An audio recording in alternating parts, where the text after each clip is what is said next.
Assalamualaikum, kembali lagi belajar di pembelajaran sosial emosional, topik 3 ya, Bapak Ibu guru yang berbahagia. Saya akan bantu Anda untuk membacakan topik ini. Jadi Anda tinggal mendengarkan saja dan mencerna apa yang saya bacakan sehingga Anda semua insya Allah jadi paham. Pembelajaran sosial emosional, bagaimana mewujudkan kesejahteraan psikologis warga sekolah. Eksplorasi konsep, bagaimana saya dapat memberikan keteladanan yang baik.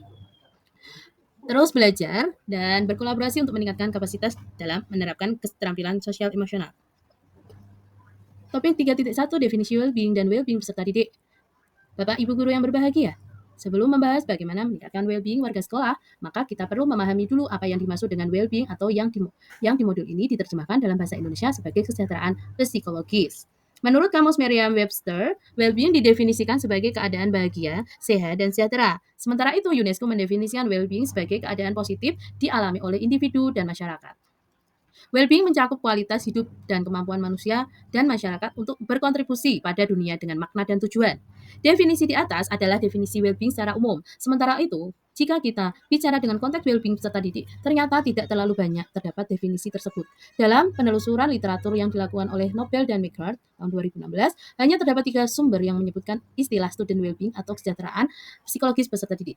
Sumber yang pertama mendefinisikan well-being peserta didik sebagai keadaan emosi positif yang merupakan hasil keselarasan antara jumlah faktor konteks tertentu di satu sisi dan kebutuhan serta harapan pribadi terhadap sekolah di sisi lain.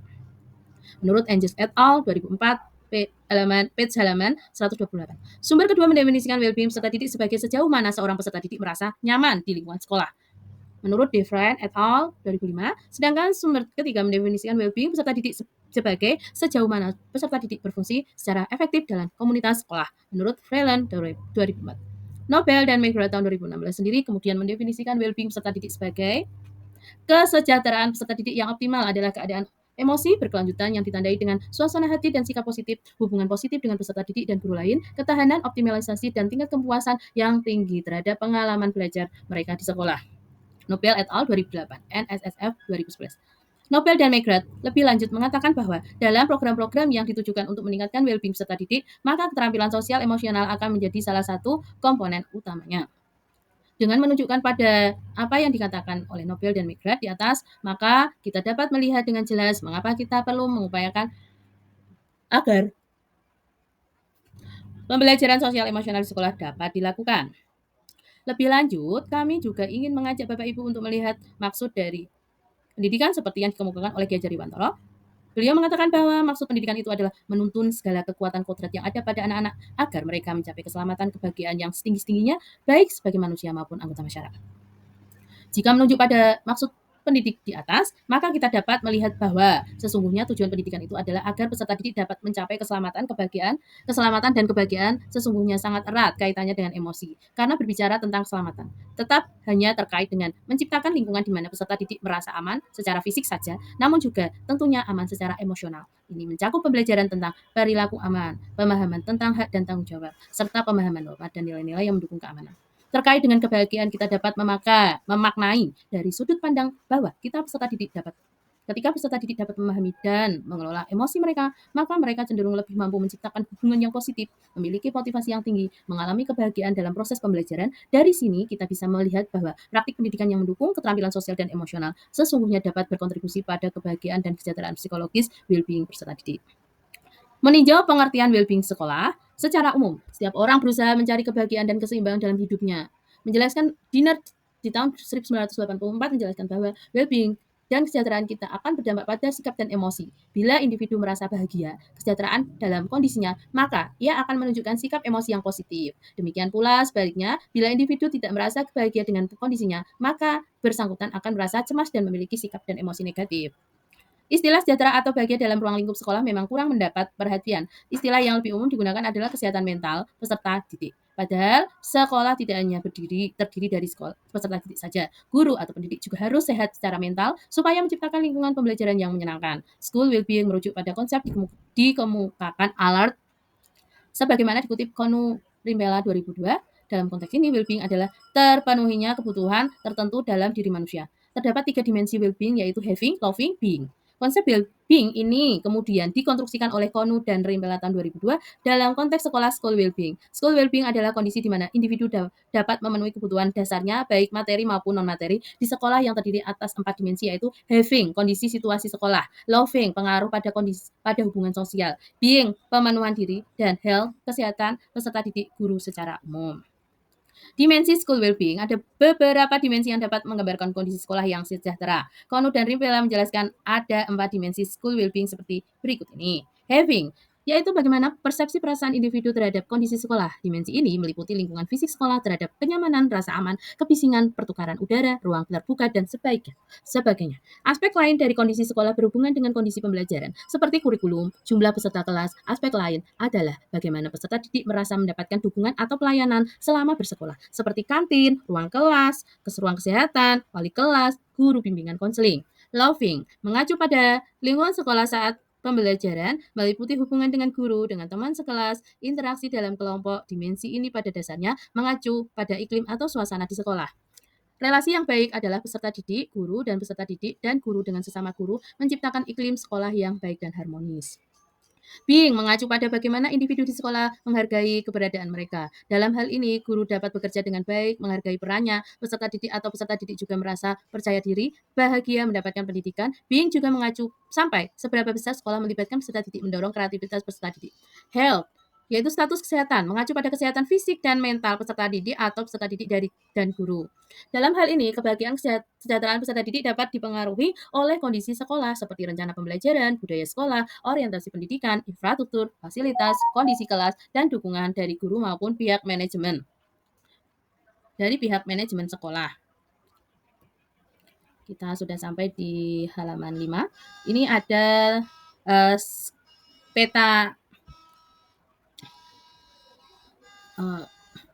skema peta pemahaman. Ya. Jadi Bapak Ibu silahkan lihat peta konsepnya sendiri nggih. Selanjutnya saya bacakan di poin 3.4, faktor yang mempengaruhi school well-being.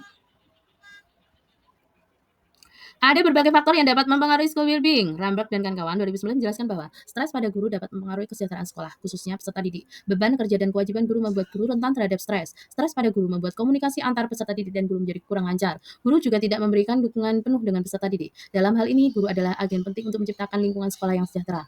Hal lain yang dapat mempengaruhi school well-being adalah kemampuan memahami orang lain, dalam hal ini kemampuan school emosional. Menjelaskan kemampuan sosial emosional sebagai emosional literasi. Kemampuan ini dapat mendukung peserta didik beradaptasi dengan budaya sekolah dan meningkatkan proses belajar peserta didik. Selain faktor guru dan sekolah, pada dasarnya peserta didik juga berperan dalam menciptakan school well-being. Kepribadian peserta didik, motivasi belajar, kemampuan berkomunikasi, disiplin, dan kemampuan bekerja sama juga sangat mempengaruhi school well-being. Dipelankan itu suaranya, Bunda cek rekaman. Kamu jangan di sini. Baik, saya lanjutkan Bapak Ibu. Mohon maaf itu ada gangguan dari anak saya. Dia itu nyetel HP kok keras-keras ya. Tahu saya sedang rekaman ini. Baik, saya bacakan di halaman 6. Ini ada 18 halaman Bapak Ibu. Ya Allah, banyak banget ya. Mesti Bapak Ibu kalau baca sendiri capek. Makanya dengerin saja ya. Buka channel saya dan dengerin saja. Monggo kalau mau menyimak sambil melihat tulisannya.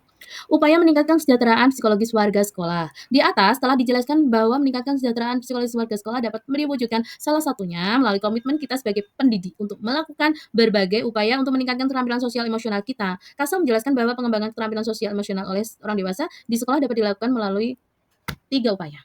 Yang pertama belajar, kedua berkolaborasi, ketiga menjadi teladan dengan memodelkan keterampilan sosial dan emosional yang baik. Selanjutnya, meningkatkan keterampilan sosial emosional pendidik melalui belajar. Dalam upaya mengimplementasikan keterampilan sosial emosional secara penuh di sekolah, selain berupaya mengembangkan keterampilan sosial peserta didik, guru tentunya juga bisa mengembangkan keterampilan sosial emosional dirinya sendiri. Dengan mengalami sendiri proses pembelajaran sosial emosional, guru akan menjadi lebih kuat dan menjadi praktisi advokat teladan yang lebih efektif menurut Kasel tahun 2021.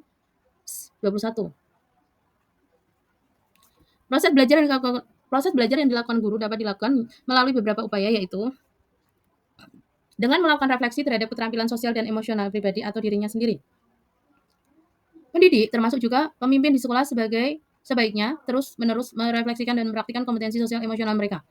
Proses refleksi ini dapat dilakukan secara individu maupun bersama-sama. Dengan senantiasa berefleksi, Bapak Ibu guru diharapkan dapat secara terus-menerus memperbaiki diri dalam keterampilan sosial emosional, dan hal ini tentunya akan secara langsung dapat meningkatkan kualitas praktik pembelajaran dan interaksi kita dengan peserta didik kita.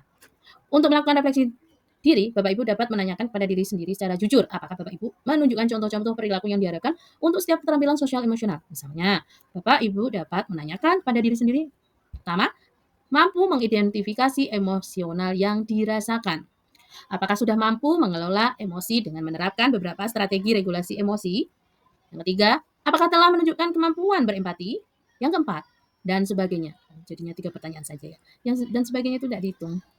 Saat Bapak Ibu terlihat dalam proses refleksi pribadi, diharapkan Bapak Ibu dapat memprioritaskan rasa ingin tahu, rasa sayang pada diri sendiri. Sama halnya dengan peserta didik, tujuan bagi pendidik adalah pertumbuhan, bukan kesempurnaan. Sikap baik terhadap diri sendiri meningkatkan motivasi dan kesejahteraan, serta membantu kita peduli terhadap orang lain. Dengan berupaya mengembangkan kapasitas untuk memiliki dan menerapkan kompetensi sosial emosional, upaya untuk mengembangkan kapasitas ini dapat dilakukan dengan berbagai cara. Misalnya, dengan melatih keterampilan sosial emosional diri sendiri, kita dapat belajar untuk menerapkan berbagai teknik relaksasi atau teknik pernafasan, misalkan teknik stop untuk mengelola emosi. Yang kedua, berkomunikasi lebih baik dan menerapkan 3C, clear, confident, calm. Lebih jelas, lebih percaya diri, dan lebih tenang. Atau menerapkan iMessage saat berkomunikasi dengan orang lain. Yang tiga, terus mengembangkan empati. Misalkan, dengan terlibat dalam berbagai kegiatan di mana kita dapat berinteraksi di berbagai kelompok masyarakat. Dengan mempelajari tahapan tumbuh kembang anak, mempelajari tahapan tumbuh kembang anak akan memberikan kita wawasan tentang apa sebenarnya keterampilan sosial emosional yang diharapkan dari peserta didik kita tunjukkan di tahapan untuk usia tertentu. Dengan terlibat secara aktif dan berbagai kesempatan belajar profesional, sekolah tempat Bapak Ibu bekerja maupun yang diupayakan sendiri oleh Bapak Ibu lewat keterlibatan ini. Bagaimana Bapak Ibu guru bukan hanya dapat mempelajari kesempatan sosial emosional tertentu, namun juga akan mendapatkan kesempatan yang baik menggunakan keterampilan sosial dan emosional selama proses pembelajaran. Dengan terus belajar, meningkatkan kompetensi budaya. Mendalami kompetensi budaya dapat membantu pendidik untuk bekerja secara kolaboratif, mengajar secara efektif, dan membuat keputusan yang bertanggung jawab dan etis. Menurut Irlandia Scrub 2012, proses pembelajaran kompetensi budaya ini mencakup beberapa langkah, yakni membangun kesadaran akan identitas budaya pribadi, termasuk mengakui pengalaman inklusi dan eksklusi, memperluas pengetahuan tentang budaya orang lain, serta mengenali bagaimana tindakan seseorang mencerminkan norma budaya dan pengalaman hidup yang berbeda. Berkomitmen untuk menciptakan lingkungan dan peluang pendidik yang lebih adil. Meningkatkan keterampilan sosial emosional pendidik melalui upaya untuk berkolaborasi. Komunitas kolaboratif merupakan elemen yang penting dari kesuksesan proses pembelajaran sosial emosional di sekolah. Oleh karenanya, pendidik dan sekolah harus bersama-sama berupaya menyediakan waktu untuk memperkuat hubungan dan berkolaborasi guna meningkatkan implementasi pembelajaran sosial dan emosional di sekolah. Upaya untuk terhubung dan berkolaborasi ini dapat dilakukan dengan sesama pendidik, peserta didik, dan keluarganya. Berikut ini adalah beberapa gagasan terkait dengan upaya-upaya yang dikemukakan oleh Kasel. Berkolaborasi dengan sesama pendidik. Memupuk koneksi dan kolaborasi adalah sebuah proses yang berkesinambungan.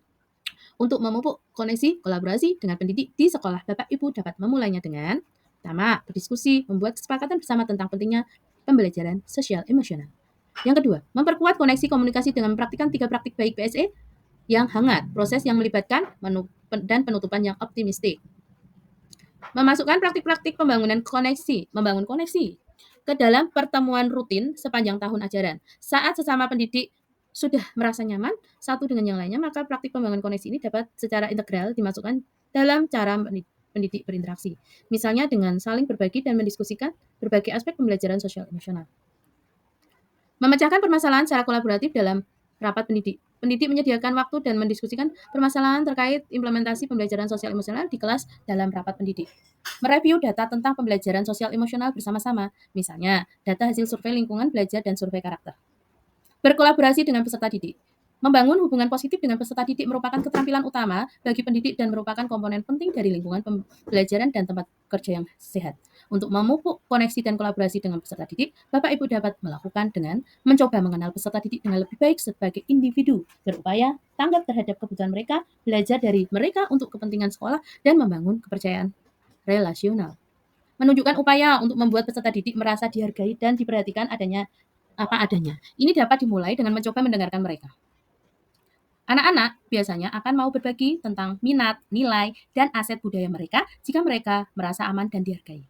Memastikan bahwa setiap peserta didik memiliki setidaknya satu orang dewasa yang dapat membuat mereka berkoneksi dan dapat mereka hubungi sepanjang hari. Membangun hubungan dalam jadwal sehari-hari, hal ini dapat melakukan misalnya dengan membuat struktur pendukung seperti prosedur penyambutan peserta didik di depan pintu check-in konsultasi. Mengumpulkan data tentang persepsi peserta didik mengenai pengalaman dan hubungan mereka dengan tenaga pendidik. Mengevaluasi praktik disiplin dan memastikan praktik tersebut bersifat restoratif dan adil, serta berfungsi untuk memperkuat hubungan antara staf dan peserta didik dari waktu ke waktu. Melibatkan peserta didik dalam menentukan tujuan penerapan pembelajaran sosial emosional sehingga terbangun visi bersama.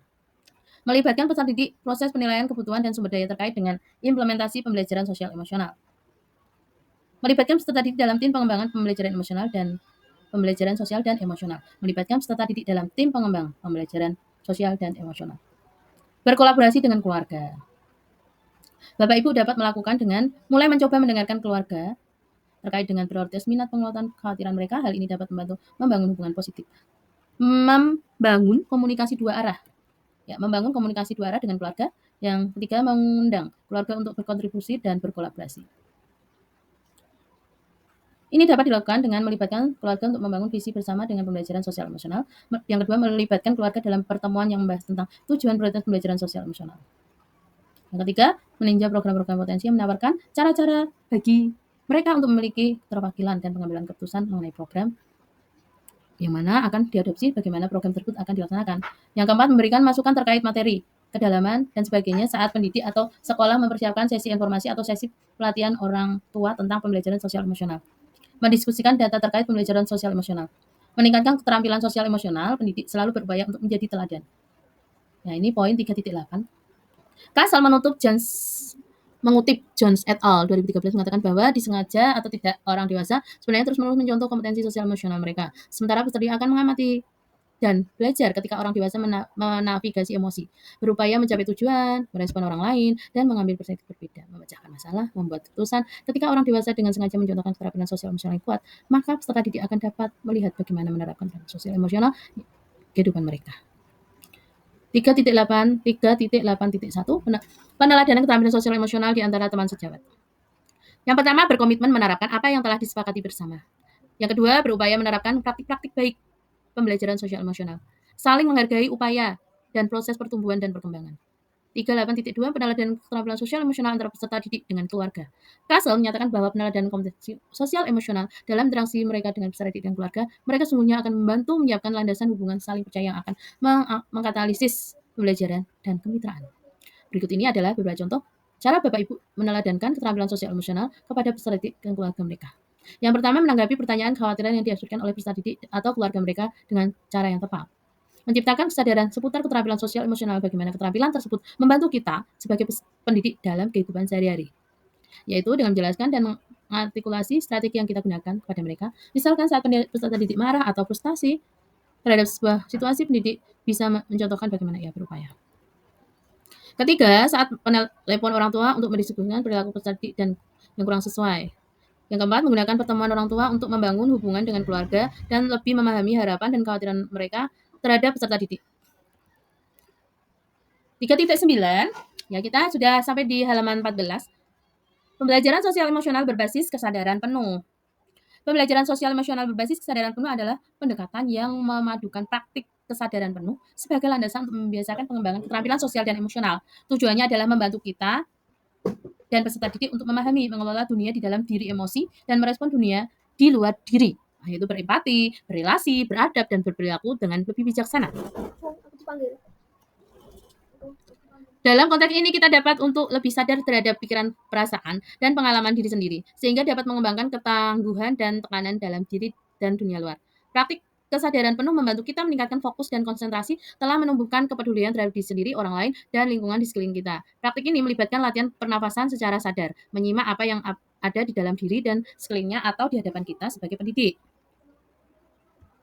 Praktik ini memacu kesadaran untuk melakukan refleksi diri sehingga mampu menciptakan lingkungan belajar yang mendukung perkembangan peserta didik yang holistik. Prosesnya secara umum digambarkan Ki Hajar Dewantara sebagai proses olah cipta, pikiran, intelektualitas, olah rasa, perasaan emosi, olah karsa, kehendak, semangat, dan niat. Dan olahraga, tindakan, tenaga, bakti, karya. Untuk lebih jelasnya silakan saksikan video yang ada pada link. Buatlah kesimpulan video tersebut. Nah, belajar dari kisah inspiratif tersebut. Jadi nanti Bapak Ibu silakan melihat videonya dulu, lalu membuat cerita inspiratif, ya. Lalu membuat ini ya. Buatlah kesimpulan, membuat kesimpulan. Sekarang kami ingin Bapak Ibu untuk membaca sebuah cerita dengan seorang guru di bawah ini. Analisislah cerita tersebut dan identifikasilah bagaimana guru tersebut berupaya meningkatkan keterampilan sosial emosional melalui proses belajar berkolaborasi dan menjadi teladan dalam keterampilan sosial emosional. Kisah Ibu Umbi. Bu Umbi adalah seorang guru SD yang mengajar di kelas 6. Bu Umbi melihat banyak sekali berita di televisi yang menyatakan tentang banyaknya anak-anak tawuran. Anak-anak yang mengalami stres, perundungan kali ya, yang terjadi di berbagai tempat dan sebagaimana. Semua hal tersebut membuat sangat prihatin meskipun jauh ini di kelasnya belum sampai ada peserta didik mengalami atau melakukan hal-hal tersebut.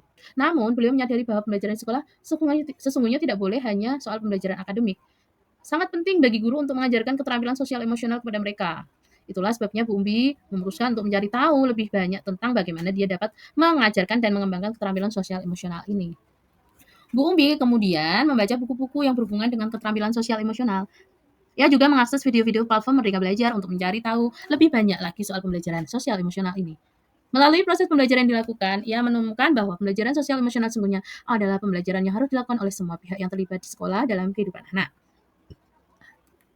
Pembelajaran sosial emosional bukan hanya guru yang mengajarkan keterampilan sosial emosional kepada mereka, namun guru juga harus mengembangkan keterampilan sosial emosional sendiri agar dapat mencontohkan keterampilan sosial emosional kepada peserta didik. Dengan pemahaman itu, Bu Umbi memutuskan untuk mencoba, menerapkan dan melatih keterampilan sosial emosional dengan memulai dari dirinya sendiri terlebih dahulu. Bu Umbi berusaha mempelajari dan mencoba berbagai teknik-teknik sederhana yang dapat diaplikasikan dalam kehidupan sehari-hari. Misalnya, Bu Umbi belajar bagaimana melakukan teknik stop untuk mengelola perasaan agar bisa menavigasi rasa kecewa ketika dia mengetahui bahwa apa yang direncanakan tidak sesuai dengan harapan, atau rasa marah saat dia mengetahui peserta tidak melakukan apa yang dia instruksikan. Bu Umbi sadar bahwa ternyata ada banyak hal yang perlu ia pelajari dan lakukan untuk mengintegrasikan keterampilan sosial emosional dalam kehidupan sehari-hari. Maka, ia perlu mulai meluangkan waktu di tengah hari untuk sekedar membiasakan diri mengambil nafas, mengambil jeda, sehingga memudahkan berpikir dengan lebih jernih. Ia bahkan berusaha memilih kata yang akan digunakan saat merespon orang lain sehingga memberikan dampak yang lebih baik.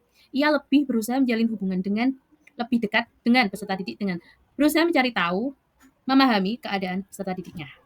Melalui proses ini, Bu Umbi menjadi semakin baik dan memperhatikan kebutuhan peserta didiknya. Bu Umbi juga belajar untuk lebih empati terhadap lingkungan sekitarnya.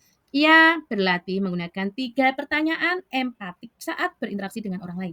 Ketika berinteraksi dengan koleganya, Bu Umbi juga berusaha untuk mengaplikasikan keterampilan sosial emosional yang dipelajarinya. Ia belajar agar menghadapi situasi yang tidak nyaman dalam interaksi bersama rekan kerjanya, ia dapat tetap tenang dan memilih respon yang lebih positif dengan mereka. Misalkan, pada suatu kesempatan ia menerapkan strategi e-message untuk menggunakan ketidaksetujuannya terhadap suatu hal yang dikatakan rekan kerjanya. Dari pengalaman tersebut, Bu Umbi pun sampai pada pemikiran bahwa ia perlu juga membangun kesadaran teman-temannya akan pentingnya mengaplikasikan keterampilan sosial emosional baik sebagai individu maupun sebagai pendidik. Ia ingin rekan-rekan sejawatnya juga menyadari pentingnya keterampilan sosial emosional. Oleh karena itu, mencoba bertemu kepala sekolah untuk menyampaikan keresahannya ini. Bu Umbi meminta izin untuk membicarakan perihal pentingnya keterampilan sosial ini, yang lalu memohon sedikit bahwa agar dirinya diperkenan memimpin sesi latihan praktik mindfulness sederhana yang dapat membantu guru-guru lebih fokus dalam sesi rapat kerja. Dari obrolan informal yang dibawakan Bu Umbi, kepala sekolah dapat memahami pentingnya keterampilan fokus dalam era modern yang serba cepat ini. Kepala sekolah pun merasakan ketulusan Bu Umbi dan akhirnya memberi izin. Pada keesokannya, saat rapat, Bu Umbi pun menjalankan rencananya. Ia mengajak rekan-rekannya melakukan teknik stop, salah satu teknik jeda dan melatih fokus sebelum rapat dimulai, dan kemudian menjelaskan bahwa bagaimana teknik tersebut bekerja mempengaruhi sistem fisiologis yang dialami dalam diri manusia. Bu Umbi pun menjelaskan bahwa latihan fokus tersebut adalah salah satu cara yang dapat dilakukan untuk mengembangkan salah satu keterampilan sosial emosional, yaitu pengelolaan diri. Bu Umbi berbagi bagaimana latihan ini membantu Bu Umbi dalam melatih fokusnya selama ini. Rekan-rekan Bu Umbi menunjukkan respon yang berbeda-beda. Ada yang tertarik dan bertanya lebih lanjut. Namun ada pula yang kurang tertarik dan menganggap kegiatan tersebut hanya akan membuang waktu. Namun demikian, Bu Umbi tidak patah semangat. Ia terus menyuarakan pentingnya mengembangkan keterampilan sosial emosional ini. Bu Umbi berbagai bacaan yang dapat kepada rekan-rekannya di grup WA. Ia juga mengajak rekan-rekannya yang tertarik untuk mempelajari lebih lanjut soal pembelajaran sosial emosional ini untuk menggabungkan kelompok diskusi yang bertemu secara rutin untuk belajar bersama. Karena Bu Umbi juga secara kesadaran mencoba mempraktikkan keterampilan sosial emosional ini dalam kehidupan sehari-hari, rekan-rekan kerja Bu Umbi merasakan bahwa Bu Umbi juga adalah orang yang sangat menyenangkan, tulus, positif. Karena hubungan sosial ini Bu Umbi cukup bagus, sehingga ketika Bu Umbi mengajak rekan-rekannya, banyak yang akhirnya bersedia belajar bersama. Makin lama, makin banyak rekan-rekan guru di sekolah Bu Umbi yang tertarik untuk belajar lebih lanjut. Ya, alhamdulillah selesai sampai di halaman 18. Ya.